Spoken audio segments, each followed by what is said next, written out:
आज के समय मैथ के कुछ इंपॉर्टेंट क्वेश्चन को सॉल्व कराऊंगा और इन क्वेश्चनों को सॉल्व करने के लिए मैं आपको सबसे आसान तरीका बताऊंगा। तो चलिए अब शुरू करते हैं। और शुरू करने से पहले मैं आपको ये बता देना चाहता हूं कि ये मैथ प्रैक्टिस नंबर 3 है। इसके पहले मैं आपको 2 सेट करा चुका हूं, उन दोनों वीडियो की लिंक आपको डिस्क्रिप्शन में मिल जाएगी। या वीडियो के प्लेलिस्ट में जाकर आप मैथ प्रैक्टिस सेट के नाम से एक वीडियो की प्लेलिस्ट मिल जाएगी, आप उसमें भी उन दोनों वीडियो को आप देख सकते हैं। ठीक है, तो चलिए अब शुरू करते हैं। क्वेश्चन नंबर पहला देखा जाए, इसमें क्या दिया गया है, किसी धनराशि से 15% घटाने के बाद शेषफल से पुनः 25% घटाने पर कितना बच रहा है, ये 4335 बचते हैं। तो आपसे पूछा क्या वास्तविक मूल्य आपसे पूछा है, यानी उस धनराशि का वास्तविक मूल्य कितना होगा आपको ये बताना है। तो इस क्वेश्चन को कैसे सॉल्व करेंगे मैं आपको तरीका बता रहा हूँ। आप इसे x मान के भी कर सकते हैं। अगर आप इसे x मान के नहीं करना चाहते हैं तो मेरी बात को ध्यान से सुनिएगा। ये जो 15% है इसको आप क्या लिख सकते हैं, इस 15% को परसेंटेज हटाएंगे बटा 100 देगा।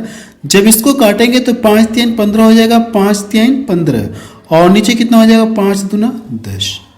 क्लियर है, यानी ओरिजिनल संख्या अगर देखा जाए तो 20 से घटाने यानी कितना घटा दिया, इसने 3 घटा दिया तो बचा कितना, तो आप कहेंगे 17 कितना हो गया, 17 और ये 20 हो गया। क्लियर है, तो इसको हम लोग रेशियो मेथड से सॉल्व कर रहे हैं। तो इसका मान ये होता है कि नहीं होता, ये होता है। ओरिजिनल जो संख्या वो कितना है, ये 20 है। अगर उसमें से 3 घटा दिया जाए, घटाने का जिक्र कहा गया, 3 घटा दिया जाए तो बचेगा कितना, 17 बचेगा। इतना क्लियर है। अब देखिए जो 25% है इसका मान कितना होता है, तो आप बताएंगे इसका मान 1/4 होता है। ये सब कुछ मैं आपको परसेंटेज चैप्टर में बिल्कुल पूरा डिटेल में बता रखा हूँ। वीडियो की लिंक आपको डिस्क्रिप्शन में मिल जाएगी या प्लेलिस्ट में जाकर आप वहाँ से भी पढ़ सकते हैं। अब देखिए अगर देखा है तो ओरिजिनल संख्या अगर हम लोग मान लें 4 है तो इसमें से 1 घटा दिया, घटाने का जिक्र कहा तो 1 घटा दिया, तो 4 है। अगर 1 घटाएगा तो घटाने के बाद बचा कितना, 3 बच जाएगा। इतना क्लियर है। अब इसके बाद करना क्या, आपको इन दोनों का आपस में गुणा करेंगे। अगर ये कट रहे हैं तो काट कर आप छोटा कर सकते हैं। अगर ये जैसे सामने सामने या ऐसे ऐसे कट रहे हैं तो आप काट कर छोटा कर सकते हैं। नहीं कट रहे हैं तो आपको करना क्या है, डायरेक्ट मल्टीपल कर लीजिएगा। जब इन दोनों का मल्टीपल करेंगे तो ये कितना हो जाएगा, ये 80 हो गया और ये 17 कितना हो गया, 51। देखिए पहले जो धनराशि थी ये 80 रुपये, अगर रेशियो के फॉर्म में देखा जाए तो जो भी धनराशि रही होगी वो 80 रहेगा। अब घटाने के बाद धनराशि कितनी बच गई, ये इतनी बच गई, इतना बच गया। इसी का मान क्वेश्चन में दिया, ये कितना, ये इतना है और आपसे पूछा कि इसका मान आपको बताना है। तो इससे इसको आपको डिवाइड करना होगा, इससे क्या करना आपको, इससे डिवाइड करना होगा। तो यहाँ पे हम लोग डिवाइड करते हैं 4 3 3 5, 51 से आपको डिवाइड करना। जब इसको डिवाइड करेंगे तो ये कितनी बार जाएगा, ये 8 बार जाएगा, 8 बार तो जाएगा ये। फिर इसके बाद बचा कितना, इधर जाएगा तो ये 4 बार जाएगा। अब तो भाग जाएगी नहीं, जैसे दशमलव लगा देंगे तो 9 इतनी। क्लियर है, यानी कि 8.9। अब एक अंक और भी भाग दे सकते हैं लेकिन कोई जरूरत नहीं है, इतना ही रहने दे रहे हैं। अब देखिए हमसे पूछा कि ओरिजिनल पूछा है ना, तो हमको 1 यूनिट का मान पता चल गया, ये इतना है। तो ओरिजिनल का मान पता करने के लिए क्या करना, आपको इसका लाके इसमें गुणा कर दीजिए, या यहीं पे आप क्या कर सकते हैं, 80 का आप गुणा कर सकते हैं। क्लियर है। अब ये देखिए जो आंसर आएगा मेरा ये पॉइंट में आएगा, लेकिन हम लोग क्या करेंगे, नियरेस्ट देखेंगे किसके नियरेस्ट है। जब इसका इसमें गुणा करेंगे तो सबसे पहले 1 अंक पे दशमलव है और ये 0 है, तो दशमलव क्या हो जाएगा, ये फिनिश हो जाएगा। ये 0 से दशमलव क्या हो गया, फिनिश हो गया। अब डायरेक्ट गुणा करते हैं, तो जब इसका गुणा करेंगे तो इसका इसमें गुणा करिए, 8 9 कितना हो गया, 72 और इसमें गुणा करेंगे तो 8 चौको 32, 32 और 7 जोड़ेंगे तो कितना हो जाएगा, ये 39। इसका इसमें गुणा करेंगे तो 8 64 3 कितना हो जाएगा, 67। तो ये देखिए किसके नियरेस्ट आपको दिख रहा है, ये किसके नियरेस्ट आपको दिख रहा है, तो आप कहेंगे ये कितना 792 है ना। तो किसके नियरेस्ट दिख रहा है, तो आप इसको 800 मान लेंगे, तो आप इसको कह सकते हैं कि 6800 के ये नियरेस्ट दिख रहा है। किसके नियरेस्ट दिख रहा है, ये 6800 के नियरेस्ट दिख रहा है। तो देखिए कौन सा ऑप्शन इसका मैच कर रहा है, 6800, बी ऑप्शन इसका मैच कर रहा है। ये जिसके जैसे ये 700 से क्या 92 ने 50 से ऊपर है तो हम लोग क्या करेंगे, 8 के करीब जाएंगे। अगर जैसे ये 700 यहाँ पे जैसे 740 रहता तो हम लोग 700 के करीब जाते हैं। अगर ये 50 से ऊपर है तो हम लोग 800 के करीब जाएंगे, तो मैंने यहाँ पे 800 लिख दिया। कितना क्लियर है। चलिए अब नेक्स्ट क्वेश्चन देखा जाए। क्वेश्चन नंबर सेकंड देखा जाए, इसमें क्या दिया गया है। एक दुकानदार गलत वजन का उपयोग करते हुए वस्तु को क्रय मूल्य पर बेचने का दावा करता है और 25% का लाभ प्राप्त करता है, तो 1000 ग्राम के स्थान पर वह कितने वजन का उपयोग कर रहा है, आपको ये बताना है। यानी वो 1 किलोग्राम के स्थान पे कितने ग्राम का यूज कर रहा है ताकि उससे क्या हो जाए, 25% का लाभ हो जाए। वैसे तो इस क्वेश्चन को हम लोग 3 तरीके सॉल्व कर सकते हैं, लेकिन मैं आपको 1 या 2 तरीका बता दे रहा हूँ। क्लियर है ना। सबसे पहले इसको आपको फ्रैक्शन के फॉर्म में बताऊंगा। ये जो परसेंटेज है इसके अकॉर्डिंग कैसे आप इसे सॉल्व करेंगे। अगर आप इसके अकॉर्डिंग सॉल्व करना चाहते हैं तो देखा जाए, इसको आप क्या लिख सकते हैं, ये जो 25% का मान कितना होता है तो आप बताएंगे 1/4 होता है। 25% का मान कितना होता है, 1/4 होता है कि नहीं। तो परसेंटेज हटाएंगे बटा 100 देगा, तो 25 से कम 25, 25 चौको कितना हो गया, 100 हो गया। इतना क्लियर है। अब यहां से देखेंगे तो ये कितना, यहां से इसको क्या करना, आपको जोड़ना होगा। तो टोटल कितना आ गया, यहां से टोटल अगर आप जोड़ेंगे तो टोटल कितना मिल जाएगा, ये टोटल 5 मिल गया। और टोटल ग्राम जो कितना होता है, 1 किलोग्राम बराबर कितना कितना ग्राम होता है, तो आप कहेंगे यही तो टोटल होता है। यानी 1 किलोग्राम बराबर कितना होता है, 1000 ग्राम। टोटल तो यही होता है। तो आपको करना है कि इससे इसको डिवाइड करना है। जब इसको क्या करेंगे, आप डिवाइड करेंगे तो भाग कितनी बार जाएगी, 200 बार जाएगी। क्लियर है। 200 बार जाएगी। तो हमसे पूछा कि वो कितने ग्राम का वजन का उपयोग कर रहा है, ये हमको बताना है। तो ये जो यहाँ से इसके हिसाब से ये ओरिजिनल कितना हो जाएगा, 4 हो जाएगा। तो इसका लाके करना कि इसमें आप गुणा कर देंगे, तो ये कितना हो जाएगा, ये 800 ग्राम वाट का वो यूज कर रहा है। वो कितने ग्राम वाट का यूज कर रहा है, ये 800 ग्राम वाट का यूज कर रहा है। ये इसका आंसर आ गया। चलिए इसको अभी हम लोग 2 तरीके से और सॉल्व कर सकते हैं, लेकिन एक तरीका और आपको बता दे रहा हूँ कि एक तरीका इसे कैसे और सॉल्व करेंगे। देखिए ये 25% का लाभ कमा रहा है और जो ओरिजिनल ये इतना होता है। कहने का मतलब ये, अगर ये 1000 ग्राम होता है, अब इसको कितना ये बेचे कि इसको क्या हो जाए, 25% का लाभ। ये तो अपने आप में 100% होता है, लेकिन ये 25% का लाभ चाह रहा है।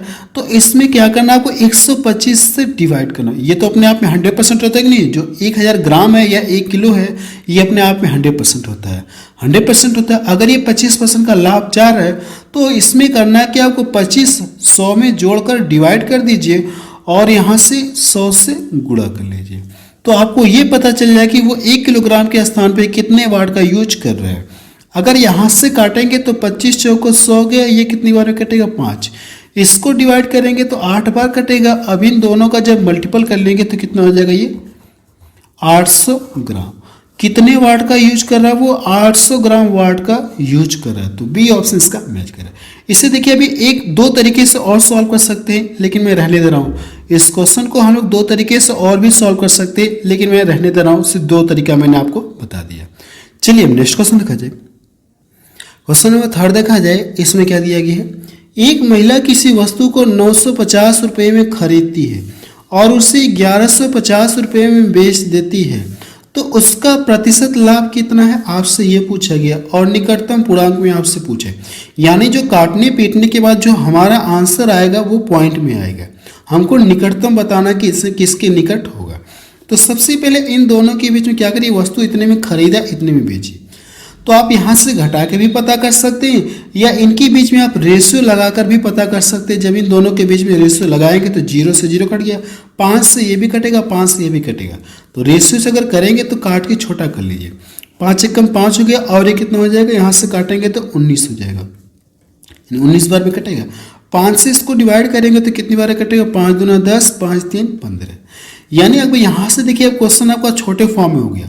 किसी वस्तु को 19 रुपये में खरीद कर 23 रुपये में बेचा जाए तो कितने रुपए का लाभ हो रहा है, तो आप बताएंगे 4 रुपये का लाभ हो रहा है। और इसी को परसेंटेज में बताना है, तो बटे क्या करेंगे, क्रय मूल्य लिखेंगे और प्रतिशत में कन्वर्ट करने के लिए 100 से गुणा कर लीजिए, या इसके आगे आप डबल जीरो लगा दिए। 100 से गुणा करिए या इसके आगे आप डबल जीरो लगा दिए, कोई फर्क नहीं। अगर आप इसको डिवाइड करेंगे तो ये कितना हो जाएगा, ये 19 दूना 38 हो गया, और 2 इधर आया तो 19 से कम 19। अब ये पॉइंट में कुछ आएगा, लेकिन हमारा आंसर किस में बताना है, ये पॉइंट में तो कुछ आएगा, लेकिन पूर्णांक में बताना है। हमारा आंसर किस में बताना, पूर्णांक में बताना। तो ये 21 आएगा, ये कितना आएगा, 21 आएगा। जहाँ से देखिए जब 19 से कम 19 बचा कितना, 1। अब तो भाग जाएगी ही नहीं, तो यहाँ पे 0 लगा, तो अब यहाँ पे अभी भी भाग जाएंगे, तो यहाँ पे 0 लगाना होगा, तो यहाँ पे 100 हो गया। जब इसको डिवाइड करेंगे तो 19 बचे कितना होता है, ये 95 होता है कि नहीं होता है। लेकिन ये 21.05 है ना, तो ये किसके निकट जाएगा, तो आप कहेंगे ये 21 के ही निकट जाएगा। जैसे यहाँ पे कितना रहता है, जैसे ये 0.523 रहता है, तो हम लोग क्या करते हैं 0.5 इस तरह से रहे 21.53, तो हम लोग किसके निकट ले जाएंगे, तब 22 के निकट ले जाएंगे। तब किसके निकट ले जाएंगे, हम लोग 22 के निकट ले जाएंगे। लेकिन ये वाला जो 0.50 से कम है, तो ये किसके निकट जाएगा, 21 के निकट जाएगा। अगला प्रश्न देखा जाए, क्वेश्चन नंबर 5 देखा जाए, इसमें क्या दिया गया है, लंबाई 10 मीटर, चौड़ाई 6 मीटर और ऊंचाई 8 मीटर वाले किसी घनाभी कमरे में रखी जा सकने वाली छड़ की लंबाई अधिकतम आपसे पूछा गया है। ठीक है, अगर ये कोई घनाभ के आकार का कमरा है, तो ये हमसे पूछा है अधिकतम, तो यानी इस कोने से इस कोने तक क्या होगा, मैक्सिमम लंबाई की छड़ रखी जाएगी कि नहीं रहेगी। अगर ये कोई मान लो कि ये घनाभकार का कोई इस तरह से कमरा है, तो इसमें मैक्सिमम जो अगर देखेंगे कितनी लंबाई का छड़ रखा जा सकता है, तो आप यहाँ से ये और ये निकालेंगे, नहीं निकालेंगे, इस कोने से इस कोने की लंबाई आप निकालेंगे, यही इसकी मैक्सिमम लंबाई होगी। तो हम लोग यहाँ से क्या करेंगे, घनाभ की लंबाई निकालेंगे, घनाभ के विकर्ण की लंबाई। तो घनाभ के विकर्ण की लंबाई आप यहाँ से लिख लीजिए, घनाभ की विकर्ण की लंबाई क्या होता है, तो आप बताएंगे कि कड़ी में लंबाई का स्क्वायर होता है प्लस चौड़ाई का स्क्वायर होता है और ये ऊंचाई का स्क्वायर होता है, यही तो होता है घनाभ के विकर्ण बराबर। अब देखिए आपको सब कुछ पता है, तो इसमें रख के क्या करना, आपको सॉल्व करना है। लंबाई का स्क्वायर करेंगे तो कितना हो जाएगा, ये 100 हो गया, और इसका स्क्वायर करेंगे तो ये 36 मिलेगा, और हाइट का स्क्वायर करेंगे तो कितना हो जाएगा, ये 64। अब इन सबको जोड़ना है, जब आप इन सबको जोड़ेंगे तो कितना हो जाएगा, ये 200 मिलेगा। तो 200 को आप ऐसे लिख सकते हैं क्या, 2 गुणे 100 लिख सकते हैं, कोई फर्क नहीं है। अब ये देखिए जो 100 है ये कड़ी से क्या हो जाएगा, फ्री हो जाएगा। जब ये कड़ी से फ्री होगा तो कितना हो जाएगा, ये 10√2 हो जाएगा। ये इसका क्या आ गया, आंसर आ गया। तो देखिए कौन सा ऑप्शन इसका मैच कर रहा है, पहला ऑप्शन इसका मैच कर रहा है। अगला क्वेश्चन देखा जाए, क्वेश्चन नंबर 6 देखा जाए, इसमें क्या दिया गया है, एक घनाभ की लंबाई, चौड़ाई और ऊंचाई क्रमशः 24 सेंटीमीटर, 18 सेंटीमीटर, 12 सेंटीमीटर है। छोटे घन बनाने के लिए इसे पिघलाया जाता है। यदि घन की भुजा कितनी दी गई, घन की लंबाई कितनी, भुजा की लंबाई 6 सेंटीमीटर है, तो निर्मित घनों की संख्या आपसे पूछा है। तो आपको करने के जो घनाभ है इसका आयतन निकाल करके घन के आयतन से आप डिवाइड कर देंगे, जो घन है इससे डिवाइड कर देंगे तो घनों की संख्या आपको पता चल जाएगी।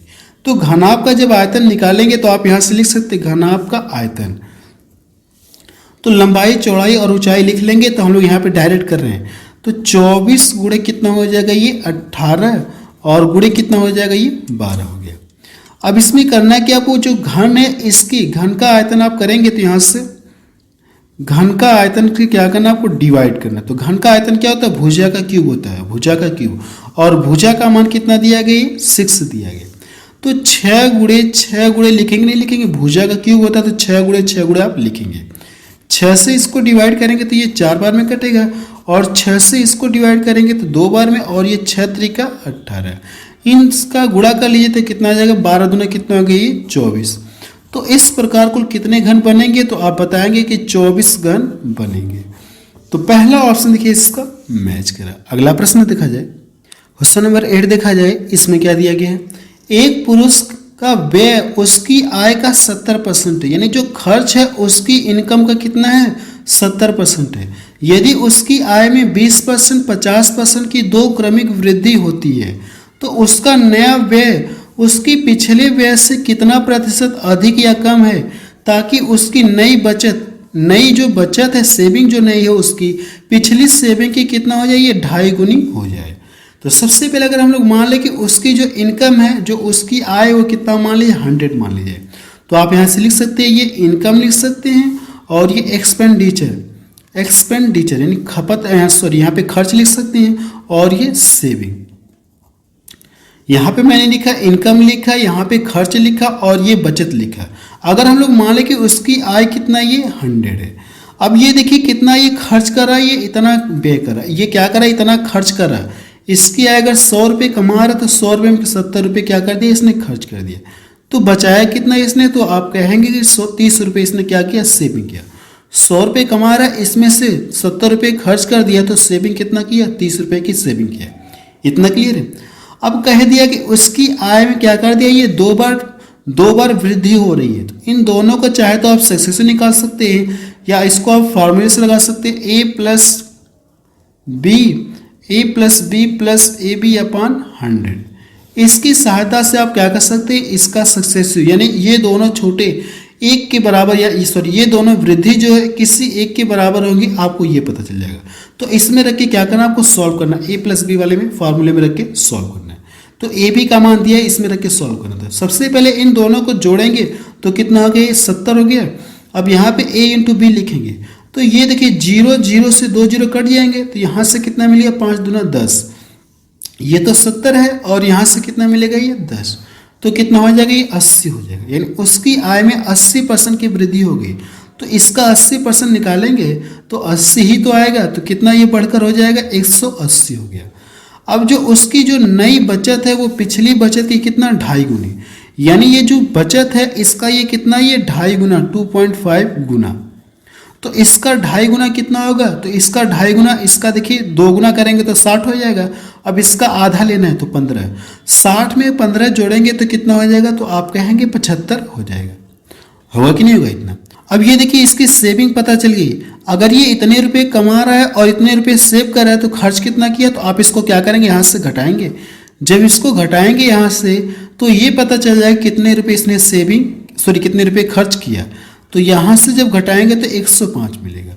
पहले देखिए इसका जो खर्च इतना है, अब ये नया खर्च इतना आ गया, तो कितने % की वृद्धि हुई आपसे यही पूछा है। तो इसको परसेंटेज में आप निकाल सकते हैं। यहाँ पे देखिए मैं साइड में कर दे रहा हूँ या नीचे में कर सकता हूँ, लेकिन यहाँ पे साइड में देख लीजिए। तो यहाँ से देखिए कितने की वृद्धि हुई, तो आप कहेंगे 35 की वृद्धि हुई। कितने पर हुई, 70 पर हुई। तो बटे 70 और प्रतिशत में कन्वर्ट करने के लिए 100 से गुणा करना। इसको यहाँ से डिवाइड करेंगे 2 बार में कटेगा और इसको यहाँ से डिवाइड करेंगे कितनी 50 बार में कटेगा। यानी उसके जो खर्च में कितने % की वृद्धि हो गई, 50% की वृद्धि हो गई।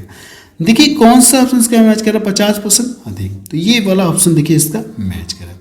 क्लियर है ना। अगला क्वेश्चन देखा जाए, क्वेश्चन नंबर 9 देखा जाए। इसमें क्या दिया गया है, ए एक कार्य का 80% 20 दिनों में पूरा कर सकता है, फिर बी ए के साथ शामिल हो जाता है यदि वे शेष कार्य को 3 दिनों में पूरा कर सकते हैं। जो शेष कार्य उसको वे 3 दिनों में पूरा कर सकते हैं। बी को अकेले पूरे कार्य को समाप्त करने में कितना समय लगेगा, आपसे ये पूछा गया। ये जो क्वेश्चन है टाइम एंड वर्क का, ये चैप्टर भी मैंने आपको पूरा डिटेल में पढ़ा रखा है। वीडियो की लिंक आपको डिस्क्रिप्शन में मिल जाएगी। सबसे पहले यहाँ पे देखिए ये 80% को आप क्या लिख सकते हैं, परसेंटेज हटाएंगे बटा 100 देगा, तो 20 चौको 80, 20 बचे 100। यानी आप यहाँ से लिख सकते हैं कि 80% का मान कितना हो जाएगा, 20 चौको 80 हो जाएगा, 20 बचे कितना हो जाएगा, ये 100। क्लियर है। यानी 80% को आप ऐसे लिख सकते, कोई फर्क नहीं है। ये जो है कितने दिन में ये लोग कर रहे हैं, ये वाला काम कितने दिन में कर रहे हैं ये लोग, 20 दिन में कर रहे हैं। अब इसके बाद जो शेष कार्य वो बचा कितना, टोटल कार्य इतना है। टोटल कार्य में से 4 काम हो गया तो बचा कितना है, तो आप बताएंगे कि 1/5 काम बचा हुआ शेष। इसको घटाएंगे तो आपको शेष काम मिलेगा, तो 1 बटे कितना हो जाएगा 5। तो जो शेष कार्य इसको कौन कर रहा है, बी और ए के साथ शामिल हो जाती है। तो आप यहाँ से लिखेंगे बी प्लस ए, जो शेष कार्य 1/5 बचा। कितने दिन में इसको कर रहे हैं ये लोग, 3 दिन में कर रहे हैं। अब यहाँ से आपको ये बताना कि टोटल कार्य जो बी है उससे कितने दिन लगेंगे समाप्त करने में, आपसे ये पूछा है। तो सबसे पहले हम टोटल वर्क पता करें कि टोटल कार्य कितना है। पता करने का तरीका ये देखिए सबसे पहले यहाँ से क्या करना, आपको एक रेशियो का मान पता करना। अगर 4 रेशियो का मान 20 है तो एक रेशियो का मान कितना हो जाएगा, तो आप कहेंगे कि एक रेशियो बराबर कितना हो जाएगा, ये 5 हो गया। तो एक रेशियो का मान कितना 5 है, तो टोटल कार्य पता करने के लिए इसका इसमें गुणा करेंगे। तो यानी अगर यहाँ से गुणा करेंगे तो इससे टोटल कितने दिन लगेंगे आपको ये पता चलेगा।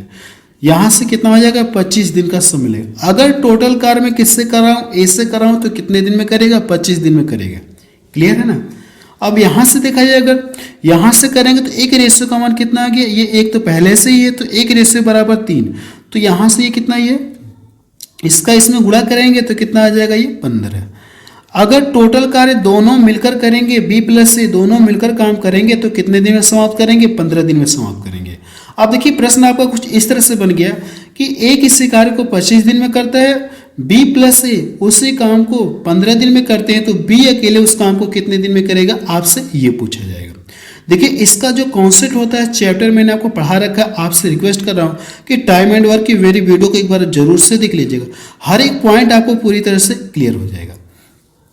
अब इन दोनों का एलसीएम निकालेंगे, 5 से ये भी कट रहा है, 5 से ये भी कट, किससे काटे, 5 3 15, 3 का लाके इसमें गुणा कर देंगे तो टोटल वर्क आपको पता चलेगा कितना आ गया, 75, 15 तिया कितना, 25 तिया 75, टोटल वर्क कितना आ गया, ये 75 आ गया। इतना क्लियर है।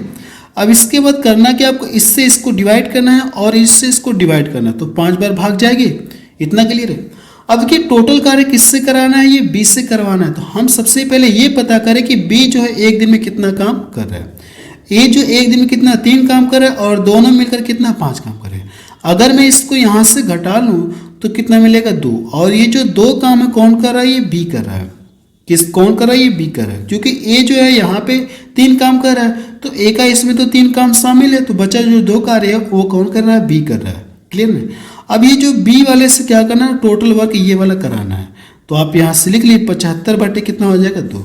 जब इसको डिवाइड करेंगे तो कितना हो, 2 3 6 2 7 14, और ये कितना हो जाएगा, 1/2। इतने दिन का टाइम लगेगा। ये इसका क्या आ गया, आंसर आ गया। क्वेश्चन थोड़ा सा लेंदी हो गया, लेकिन अगर इसको आप 1-2 बार देखेंगे तो आपको पूरी तरह से क्लियर हो जाएगा। डी ऑप्शन इसका मैच कर। अगला प्रश्न देखा जाए, क्वेश्चन नंबर 10 देखा जाए, इसमें क्या दिया गया है, 5,000 रुपये पर एक वर्ष के लिए 4% वार्षिक ब्याज की दर से, फिर क्या कहा गया, वार्षिक दर से वार्षिक और अर्धवार्षिक रूप से चक्रवृद्धि ब्याज पर किए जाने पर चक्रवृद्धि ब्याज में अंतर आपसे पूछा कितना होगा, चक्रवृद्धि ब्याज में अंतर कितना होगा। इस प्रश्न का मतलब ये है, मैं आपको सिंपल लैंग्वेज में समझा रहा हूँ, ये थोड़ा सा घुमा फिरा के लिखे। प्रश्न में ये कह दिया है अगर ये मूलधन है, ये मूलधन क्या किया चक्रवृद्धि ब्याज पर दिया जाए, एक बार वार्षिक के आधार पर दिया जाए और एक बार क्या छमाही के आधार पर दिया जाए, अर्धवार्षिक के हिसाब से दिया जाए। एक बार वार्षिक के हिसाब से दिया जाए और एक बार अर्धवार्षिक, रेट तो सेम है, तो दोनों के ब्याजों में कितने का अंतर आएगा, आपसे प्रश्न में यही पूछा। यही इस क्वेश्चन का मतलब है जो घुमा फिरा के लिखा है। तो सबसे पहले आप यहाँ से क्या करें, अगर एक वर्ष का ब्याज निकालेंगे तो मूलधन तो दिया गया है, इसका क्या करिए आप इसका 4% निकालेंगे, तो इसके परसेंटेज से ये 2 0 कट जाएंगे, तो कितना हो जाएगा, 4 5 20, 4 5 कितना हो जाएगा, ये 20। जो एक वर्ष का ब्याज बनेगा 1 ईयर का CI कितना बनेगा, CI कितना बन जाएगा, ये 200 रुपये ब्याज बनेगा। ये वार्षिक के आधार पर, ठीक है, ये वार्षिक के आधार पर है, वार्षिक के आधार पर है। अब देखिए क्या करना है, आपको अर्धवार्षिक के आधार पर निकालना है। जब आप अर्धवार्षिक के हिसाब से निकालेंगे तो रेट में हम लोग क्या करते हैं, 2 से डिवाइड करते हैं। अब जो नई रेट आ जाएगी वो कितना आ जाएगी, 2% हो जाएगी। जब भी हम लोग क्या करते हैं, अर्धवार्षिक के हिसाब से ब्याज की गणना करते हैं तो रेट में 2 से डिवाइड करते हैं। तो अब यहाँ से देखिए कितना आ गई, रेट कितनी आ गई, 2% होगी। और टाइम कितना हो जाएगा, तो 6 माह, एक वर्ष की बात हो रही है तो 6 माह, एक वर्ष में कितनी छमाही पड़ेंगी, तो 2। तो आप यहाँ से सबसे पहले 2 वर्ष लिख लेंगे, एक वर्ष यानी 2 छमाही आप लिख लेंगे, 1 छमाही 2 छमाही। अब पूरे धन पे देखिए 2% ब्याज बनेगा, इसका जब 2% निकालेंगे तो इसके परसेंटेज से ये 2 0 कट जाएंगे, तो इसका इसमें गुणा करेंगे, 50 गुना कितना हो गया, 100।